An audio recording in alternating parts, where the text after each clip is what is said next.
செய்தியை பார்த்துக் கொண்டிருக்கிறோம். அமைச்சர் KN நேரு மீதான புகார் குறித்து உரிய விசாரணை நடத்தப்பட வேண்டும், அவரை பதவி நீக்கம் செய்ய வேண்டும் என்று தாவேக தலைவர் விஜய் அறிக்கை வாயிலாக தெரிவித்திருக்கிறார். அவருடைய எக்ஸ் பதிவு குறித்த கூடுதல் விவரங்களோடு இணைகிறார் சிறப்பு செய்தியாளர் செந்தில் ராஜா. செந்தில், விவரங்கள். பாலவேல், அமைச்சர் KN நேரு மீது அமலாக்கத்துறை இருக்கக்கூடிய குற்றச்சாட்டு உண்மையாக இருக்கிறது. அவரை ராஜினாமா செய்ய சொல்ல வேண்டும், இல்லை என்றால் அவருடைய பதவி நீக்கம் செய்ய வேண்டும் என்று தமிழக வெற்றி கழகத்துடைய தலைவர் விஜய் தன்னுடைய அறிக்கை வாயிலாக தெரிவித்திருக்கிறார். குறிப்பாக அதில் பார்த்தீர்கள் என்றால், கபடநாடக திமுக அரசின் நகராட்சித்துறை அமைச்சர் 1020 கோடி ரூபாய் ஊழலை அமலாக்கத்துறை எப்போதோ வெளிக்கொண்டு வந்தது. அப்போதே சம்பந்தப்பட்ட அமைச்சர் மீது வழக்கு தொடுக்கவும் சொன்னது. ஆனால் ஊழலில் ஊற்றுக்கண்ணை விசாலப்படுத்திக் கொண்டே செல்வதில் இந்த வெற்றி விளம்பர மாடல் திமுக அரசு கைக்கு தேர்ந்ததாக இருக்கிறது என்று அவர் தெரிவித்திருக்கிறார். ஆகவே அமலாக்கத்துறை தந்த ஊழலுக்கான ஆதாரங்களை கண்டுகொள்ளவே இல்லை எனவும் அவர் குற்றம் சாட்டியிருக்கிறார். 2026 தேர்தலில் வெல்லவே முடியாது என்று தெரிந்தும் தேர்தலுக்காக ஏதாவது தில்லுமுள்ளுகளையும் கூட்டணிக்காக தகுதி திட்டங்களையும் தாராளமாகவும் ஏராளமாகவும் செய்வதில் மட்டுமே முனைப்பாக திமுக அரசு இருக்கிறது என்றும் அவர் கூறியிருக்கிறார். அது மட்டும் இல்லாமல் ஊழல் மலிந்த திமுக அரசின் அவர்கள் அரசுக்கு நேர்ந்து வரும் துடைக்க முடியாத ஆகப்பெரிய அவமானங்களில் இது ஒன்று என்று அவர் குற்றம் சாட்டியிருக்கிறார்.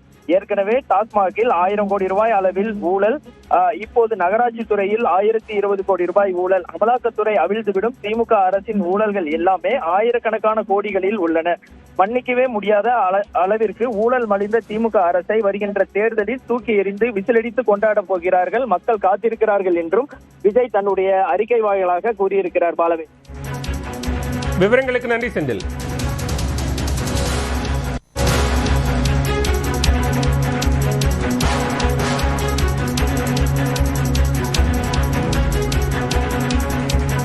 அண்மை செய்தியை பார்த்துக் கொண்டிருக்கிறோம்.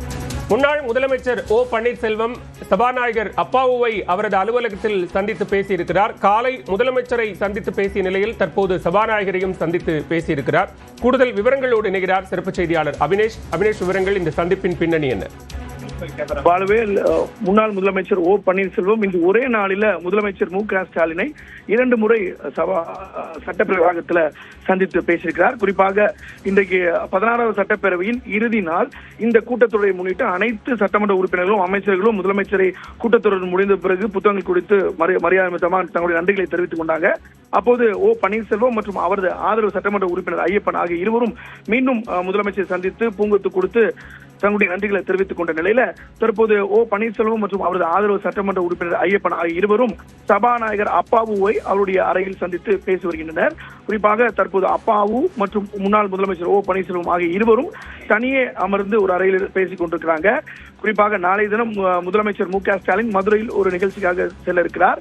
முன்னதாக O பன்னீர்செல்வம் தற்போது தன்னுடைய அரசியல் நிலைப்பாடு என்ன, அடுத்த கட்டமாக அவர் என்ன செய்ய போகிறார் என்கிற ஒரு எதிர்பார்ப்பு இருக்கக்கூடிய நிலையில முதலமைச்சரை ஒரே நாளில் 2 முறை சந்தித்திருப்பது, தற்போது சபாநாயகரை சந்தித்து பேசி வருவது, இதெல்லாம் ஒரு அரசியல் முக்கியத்துவம் வாய்ந்த ஒரு கணக்காக பார்க்கப்படுகிறது.